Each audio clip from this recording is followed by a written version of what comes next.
Assalamualaikum warahmatullahi wabarakatuh. Kembali lagi di channel Istana Misteri untuk kisah yang akan saya bawakan kali ini, yaitu sebuah kisah yang berjudul Sumpahan Jeruni. Dan sebelum kita lanjut ke ceritanya, tekan dulu tombol like video ini dan jangan lupa tekan juga tombol subscribe channel ini. Nyalakan juga lonceng notifikasinya agar tidak ketinggalan cerita-cerita baru dari channel ini. Dan seperti apa untuk kisah kali ini? Langsung saja kita masuk ke ceritanya.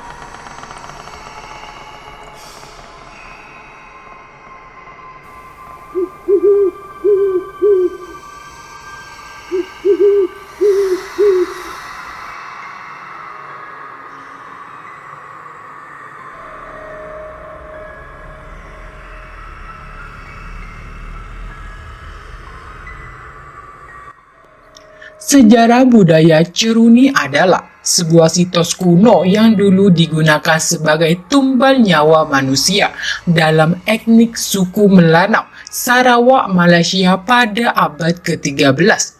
Ceruni memangsa 3 nyawa, mulai dari seorang laki-laki yang dikubur sebagai pondasi dan seorang wanita yang sudah dipilih oleh orang yang mati untuk diikat di puncak Ceruni. Tumbal itu dibiarkan mati secara perlahan, di mana kemarahan dari orang yang ditumbalkan secara paksa itu pada akhirnya melahirkan sebuah kutukan yang mengerikan.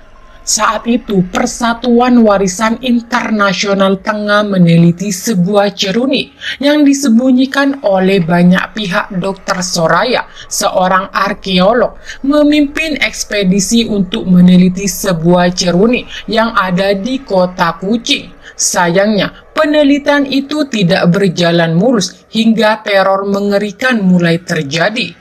Chong lari ketakutan dari dalam hutan sambil membawa sebuah potongan kayu langit yang sudah mulai menghitam, seolah marah dengan apa yang Chong lakukan. Ternyata Chong mengambil potongan kayu dari ceruni dan membawanya untuk diteliti. Sayangnya, hal itu menyebabkan kemarahan penunggu ceruni, di mana makhluk gaib itu menyerang semua orang yang ada di sana. Soraya juga tewas karena terkena kutukan ceruni. Beberapa hari setelah kejadian mengerikan yang menimpa Soraya, Arjuna, seorang arkeolog, terlihat sedang menggambar berbagai hal tentang ceruni. Tidak lama setelah itu, Abi dan Hana datang dan di mana Hana menanyakan tentang gambar kelelawar yang tampak mengerikan. Arjuna lalu menjelaskan bahwa kelelawar adalah pertanda buruk bagi suku Melanau. Suku itu percaya bahwa burung hantu, kelelawar, dan juga ular adalah sebuah pertanda buruk. Lalu Bi menanyakan pada Arjuna tentang rencana ekspedisi penelitian tentang ceruni. Arjuna tidak bisa menjawab dan menyuruh Bi untuk menanyakan kepada Dr. Sani. Pada saat yang sama, Dr. Sani datang dan terlihat tidak senang dengan pembahasan ekspedisi itu. Abi segera menyusul Dr. Sani dan meminta agar Sani ikut dalam ekspedisi tersebut. Abi menjelaskan bahwa ekspedisi itu sangatlah penting bagi komunitas penjaga warisan dahulu. Namun Sani tidak terlalu tertarik pada hal itu. Abi memaksa Sani untuk ikut karena dia dan Hana bukanlah arkeolog. Abi membutuhkan seorang ahli untuk membuktikan bahwa ceruni itu berusia sangat tua dan ingin mengungkap kebenaran dari alasan ceruni itu dirahasiakan.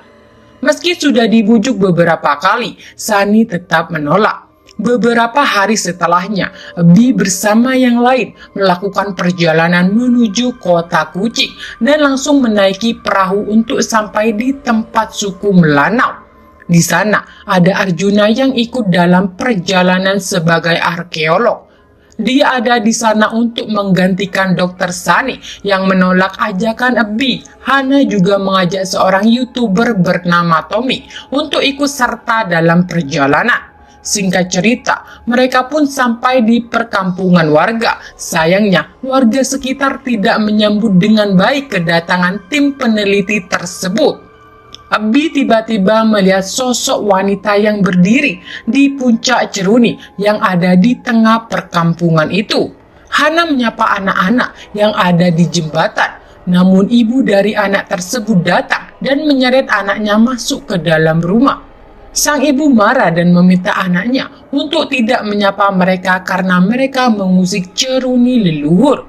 Setiap warga yang disapa tidak ada yang mau menjawab sama sekali. Bahkan orang yang mengantar mereka dengan perahu juga tidak mau menjawab pertanyaan dari Arjuna. Abi mencoba mencari orang hingga dia masuk ke bawah rumah panggung. Sekilas ada bayangan yang melintas hingga tanpa disadari seorang dukun bernama Nula muncul dan menyuruh Bi untuk pergi. Bi yang ketakutan dan tidak mengerti bahasa dari dukun itu pun segera pergi. Namun dari kejauhan Pak Kadis memanggil. Pak Kadis yang bernama Madui mengajak mereka untuk segera kembali ke rumahnya. Ternyata Madui melihat Bi masuk ke bawah rumah panggung. Dia mengatakan bahwa Bi harus berhati-hati dengan Nula karena Nula terkenal sebagai dukun gila di desa itu. Sesampainya di rumah Madui, mereka terkejut karena Dokter Sani sudah ada di sana. Dia berubah pikiran dan berniat membantu Bi dalam penelitian ceruni di desa itu. Madui menyajikan makanan tradisional khas Melanau dan berterima kasih karena mereka menjadikan ceruni sebagai warisan dunia. Saat makan siang selesai, Bi menanyakan tentang ekspedisi yang sebelumnya menghilang.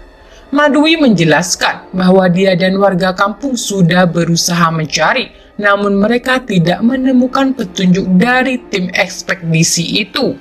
Selain itu, jika menambah orang untuk mencari, maka hal itu akan memakan biaya yang lebih tinggi. Abi tidak masalah akan hal itu dan memberikan Madui sejumlah uang. Dia berharap Madui bisa menemukan tim yang hilang karena mereka ada di bawah tanggung jawabnya. Madui yang menerima uang tersebut akan mengusahakan agar dia bisa mendapatkan petunjuk. Abi keluar dari rumah dan melihat ada seorang gadis yang menyapanya. Dia mengikuti gadis itu dan gadis tersebut memberikan seekor capung kepada Bi. Namun tanpa angin dan hujan, gadis itu tiba-tiba terjun ke dalam sungai. Tanpa pikir panjang, Bi ikut masuk ke sungai itu. Namun saat berusaha keluar, kakinya malah ditarik oleh seseorang.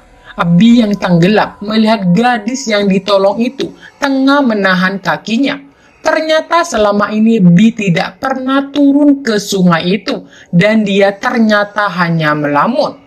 Hana menanyakan apa yang terjadi dan Bi menjawab bahwa dia melihat seorang gadis. Hana semakin bingung dengan perkataan temannya itu. Tiba-tiba, gadis misterius itu ada di belakangnya. Namun saat dia memberitahu Hana, sosok itu sudah menghilang. Mereka pun segera masuk ke dalam hutan. Namun asisten Pak Madui hanya mengantar sampai perbatasan. Dokter Sani memimpin perjalanan hingga mereka sampai di markas tim peneliti sebelumnya. Barang-barang masih berserakan dan mereka pun memutuskan untuk bermalam di rumah itu. Dokter Sani menemukan catatan milik Soraya yang ternyata adalah istri dari Dokter Tommy yang melihat kesempatan tidak membuang waktu dan segera membuat video untuk channel YouTube-nya. Dia berkeliling dengan kamera dan bercerita ke sana kemari tentang rumah itu hingga terlihat sosok bayangan yang muncul di depannya. Tiba-tiba ternyata itu adalah Arjuna yang datang untuk menanyakan mengapa genset masih belum menyala. Sementara itu, Abi yang tengah mandi merasakan ada suara-suara aneh di sekitar rumah. Saat dia keluar, ternyata Tommy sudah ada di depan pintu dan berniat untuk mandi. Dia bergantian dengan Abi dan Tommy pun masuk sambil membawa kameranya. Karena airnya sangat dingin, Tommy tidak jadi mandi dan hanya membasuh muka. Hana tidur lebih dulu, sementara Dokter Sani membaca catatan dari Soraya. Di sana tertulis bahwa tumbal dari Ceruni akan terikat dengan tuan dan juga keturunannya. Hanya saja catatan itu terhenti karena sobekan. Dokter Sani kemudian bermimpi bertemu dengan Soraya, di mana Soraya memberitahu bahwa catatan itu adalah sebuah kunci untuk membuka misteri yang ada. Sosok Soraya malah meminta Sani untuk segera pergi. Tiba-tiba, di saat yang sama, Hana terbangun karena kebelet pipis dan meminta untuk diantar. Namun, ternyata mimpi mengerikan itu membuat Hana terbangun. Bi yang belum tidur kebingungan melihat temannya yang terbangun sambil berteriak. Hana lalu meminta Bi untuk mengantarkannya ke kamar mandi. Saat turun dari tangga, ada tangan yang menyentuh kakinya. Ternyata itu adalah Hana yang bersembunyi dan memberitahu bahwa yang ada di depan Abi itu bukanlah dirinya. Abi terbangun di hutan bambu, sementara Hana sudah berada di lumpur hisap. Dia berusaha keluar dari sana, namun sia-sia karena pada akhirnya Hana pun tenggelam. Dokter Sani dan yang lain akhirnya bertemu dengan Abi. Dia menanyakan kemana Abi pergi dan mengapa dia tidak memberitahu dirinya. Hal aneh terjadi ketika Hana juga muncul dari dalam hutan sambil menangis. Mereka kembali ke rumah tua dan bersiap untuk pergi. Namun Hana yang mengalami kejadian mengerikan meminta untuk kembali ke desa. Sayangnya, tidak ada yang mau kembali karena mereka harus menuju ke Jeruni tua. Akhirnya, Hana memutuskan untuk kembali sendiri. Sementara itu, Dokter Sani dan yang lain melanjutkan perjalanan ke dalam hutan hingga akhirnya mereka menemukan Jeruni tua itu. Dokter Sani segera mencari catatan milik istrinya, di mana dia menemukan bahwa Jeruni tua itu dibangun di dekat sungai. Dia lalu melakukan perhitungan dan menemukan bahwa kemungkinan Jeruni itu berusia lebih dari 800 tahun. Dokter Sani menduga jika Jeruni tua itu merupakan yang tertua di dunia. Arjuna berniat untuk membuktikan hal itu dengan mengambil sampel dari Jeruni yang ada. Namun Bi mencegahnya karena dia sudah berjanji dengan Dewan Adat untuk tidak melakukan apapun pada Jeruni yang ada di sana. Sementara itu, Hana yang kembali ke desa malah berputar dan sampai ke Jeruni tua. Hana kebingungan dengan apa yang terjadi karena dia merasa berjalan ke arah desa. Hana yang penasaran melihat ke dalam lubang batang itu. Namun tiba-tiba dia ketakutan karena melihat ada sosok di dalam Jeruni. Tommy melihat ke lubang dengan kameranya, namun tidak menemukan apapun selain kelelawar. Sementara itu, Arjuna dengan sembunyi-sembunyi mengambil sampel dari Jeruni itu. Di sisi lain, Nula membacakan mantra di depan para boneka, dan di saat yang sama muncul cairan hitam dari dalam Jeruni. Di saat itu juga, Madui yang bersantai di rumah melihat awan hitam yang berkumpul di atas hutan. Abi mendekat ke menara itu hingga angin pun mendorong tubuhnya. Tanpa sengaja, dia menginjak cairan yang ada di bawah Jeruni. Seketika itu, Bi melihat kejadian di masa lalu dan ternyata gadis yang dia temui itu bernama Matalu. Saat itu, tetua suku sedang sekarat dan memberi wasiat pada Matalu. Tetua berkata bahwa Matalu akan selalu menjadi anaknya. Dahulu, dia menemukan Matalu di hutan ketika masih bayi dan menurut tetua, Matalu adalah anugerah dari para dewa. Sebelum mati, tetua meminta pada anaknya untuk memastikan Matalu hidup bebas dan dianggap sebagai adiknya sendiri. Abi kembali sadar dan mendekati Arjuna yang tengah menggambar. Pensil Arjuna patah dan saat dia meruncingkan pensil itu, Arjuna yang kerasukan tidak menyadari bahwa jarinya terluka. Hana yang panik mengajak Bi untuk pergi, sementara Dokter Sani meminta agar yang lain kembali ke desa terlebih dahulu, sementara dia akan segera menyusul. Ketika akan pergi, Jeruni itu tiba-tiba terjatuh. Namun beruntungnya, Dokter Sani segera menyelamatkan Abi. Namun, Arjuna malah mendekat ke menara itu, hingga akhirnya Jeruni pun jatuh dan membuat kakinya terjepit. Hana yang berada di seberang melihat makhluk mengerikan keluar dari Jeruni tersebut. Dia segera lari ke dalam hutan dan Tommy melihat Hana lari ketakutan, segera pergi untuk menyusulnya. Dokter Sani berusaha menolong Arjuna dengan memindahkan menara tumbal itu. Sementara Bi hanya menatap seolah dia puas dengan apa yang terjadi, menandakan bahwa Bi saat ini sudah kerasukan. Di saat yang sama, Nula masih berusaha keras melakukan ritual dengan boneka yang ada. Tommy yang menyusul Hana ke dalam hutan justru tersesat sendiri. Dia kebingungan mencari jalan keluar dan kehilangan jejak dari Hana. Sedangkan Hana yang lari ketakutan tidak sadar bahwa dia sudah sampai di desa. Anehnya, kondisi desa saat itu sangatlah sepi, sampai-sampai tidak ada satu orang pun yang terlihat. Hana mendengar seorang membacakan mantra dan melihat Nula yang tengah melakukan ritual. Namun, sayangnya dukun itu mengetahui keberadaan Hana, yang membuat Hana bersembunyi hingga kakinya tertusuk paku. Beruntung, Madwi datang dan segera membawa Hana ke rumahnya. Karena ponselnya lowbat, Hana berniat untuk mengisi baterainya. Namun, saat dia membuka kotak kayu di depannya, dia menemukan dokumen berisi surat yang menunjukkan bahwa Madwi hendak menjual tanah warisan leluhur. Selain itu, ada ponsel rusak yang ternyata milik Soraya dan kawan-kawan. Sebuah handycam ada di sana yang berisi rekaman milik Soraya. Ketika Hana akan keluar, dia ketahuan oleh Madwi. Madwi meminta Hana untuk menyerahkan handycam itu dan menganggap jika dia tidak melihat apa-apa.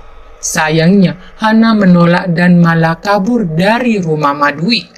Rekaman yang ada di handycam itu akan menjadi bukti tentang apa yang terjadi pada tim sebelum mereka. Madwi segera pergi mencari Hana hingga dia berpapasan dengan Nula. Madwi melihat wanita itu dengan penuh kebencian. Sementara itu, Dokter Sani sedang mengobati kaki Arjuna yang sudah patah.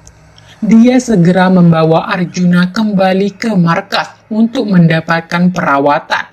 Tommy yang tersesat menemukan mayat peneliti sebelumnya dan merekamnya, berjanji akan membawa mayat mereka ke keluarganya. Namun, ketika dilihat lagi, semua mayat-mayat itu sudah hilang. Merasa ada yang aneh, Tommy pun segera pergi hingga akhirnya terjatuh. Arjuna yang khawatir dengan Bi ingin mencarinya, namun Dokter Sani menyuruhnya untuk istirahat dan mengatakan bahwa dia sendiri yang akan mencari. Tommy yang ketakutan bertemu dengan Bi yang saat itu masih kerasukan. Abi memeluk tubuh Tommy dengan erat hingga dia menghisap jiwa Tommy, menyebabkan Tommy mati dengan tubuh yang mengering. Nula kembali melakukan ritual dan merasakan ada yang tidak beres. Dokter Sani berhasil bertemu dengan Abi yang dia temui dalam keadaan yang sangat memprihatinkan. Di sisi lain, Nula mulai membaca mantra dan berdoa kepada dewa agar para peneliti dibebaskan dari kutukan. Saat berjalan menyusuri hutan, Dokter Sani menemukan mayat istrinya yang tergeletak. Dia menangis dan sangat bersedih ketika mengetahui sang istri telah meninggal. Di saat yang sama, Dokter Sani kembali melihat Abi dan segera mengejar gadis itu. Di tempat lain, Hana masih berlari dari kejadian Madwi yang hendak menghabisinya. Madui berhasil menangkap Hana dan hendak melecehkan terlebih dulu sebelum menghabisinya. Dokter Sani kembali kehilangan jejak Hana, namun saat itu dia melihat burung hantu yang merupakan pertanda buruk bagi suku Melanau. Dia mendapatkan penglihatan bahwa Hana akan dilecehkan oleh Madui dan segera berlari untuk menyelamatkan nyawanya. Namun, semua itu sudah terlambat karena Hana sudah kalah dan akhirnya dihabisi. Abi yang kerasukan sudah berada di Jeruni, di mana dia berubah menjadi sosok Matalu dan menarik Madui untuk mendekat ke menara.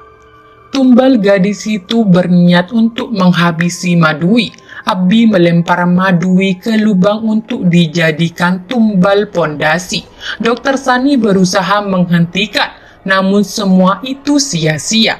Untungnya, Madui berhasil kabur sebelum menara itu menggeprek ke arahnya. Setelah Jeruni tertancap kembali, Sani dapat melihat potongan masa lalu tentang apa yang sebenarnya terjadi. Ternyata, setelah sesepuh desa mati, seorang anak laki-laki dijadikan tumbal pondasi. Setelah menara tumbal berdiri, mereka memerlukan tumbal dari seorang wanita. Namun gadis yang awalnya akan menjadi tumbal menolak, dan anak tetua malah menggantikan gadis itu dengan Matalu. Matalu sempat menolak karena hal ini tidak sesuai dengan wasiat tetua desa. Namun akhirnya dia ditangkap dan dijadikan tumbal. Ketika dalam keadaan sekarat, Matalu mengutuk semua orang yang telah menyiksanya, mengancam akan menghabisi keturunan kepala desa yang telah menjadikannya sebagai tumbal. Dukun Nula masih melakukan ritual untuk menyelamatkan para peneliti yang ada di hutan.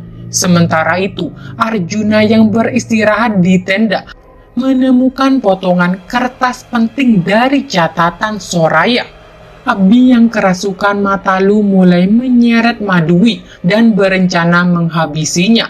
Sani berusaha menghentikan, namun dia malah diserang dan terhempas. Madui memohon ampun, mengatakan bahwa dirinya tidak bersalah.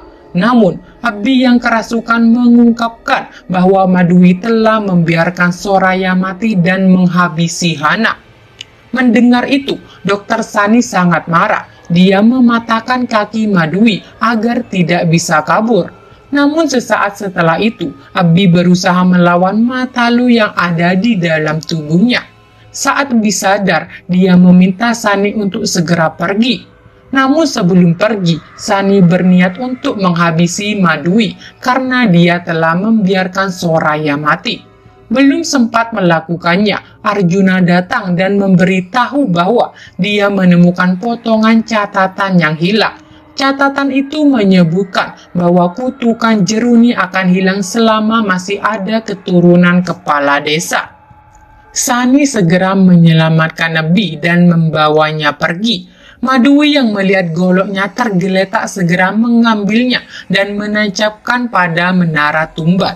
Tindakan ini membuat Matalu keluar dari tubuh Bi. Matalu yang marah menyeret Bi dan Arjuna untuk dijadikan tumbal. Nula datang dan memberitahu Sani bahwa kekuatan setan ada pada Jeruni dan Sani harus segera menyelamatkan mereka sebelum terlambat. Sani berhasil menghabisi Madui tepat waktu, membuat kutukan langsung menghilang dan hujan deras mengguyur tempat itu. Dokter Sani melihat Matalu tersenyum sebelum akhirnya kembali ke dalam Jeruni. Setahun kemudian, Dokter Sani berhasil menyelesaikan buku terbarunya tentang Jeruni agar menara tumbal itu dikelak banyak orang. Arjuna membuka situs Jeruni sebagai pengingat bahwa nyawa manusia sangat berharga. Pada saat membuka situs, Arjuna dan Bi mendengar teriakan seorang wanita di dalam hutan Kalimantan. Ternyata Hana masih hidup dan tengah melahirkan anak dari Madui.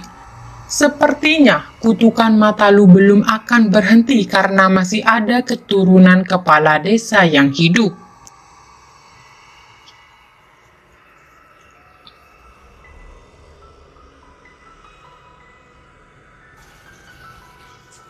Baik teman-teman, sekian untuk kisah kali ini. Bagaimana menurut kalian tentang kisah ini? Tulis di kolom komentar. Dan buat teman-teman yang baru bergabung, jangan lupa untuk like, komen, share, serta subscribe channel ini. Dan nantikan kisah-kisah horor berikutnya. Tetap di channel Istana Misteri. Terima kasih. Wassalamualaikum warahmatullahi wabarakatuh.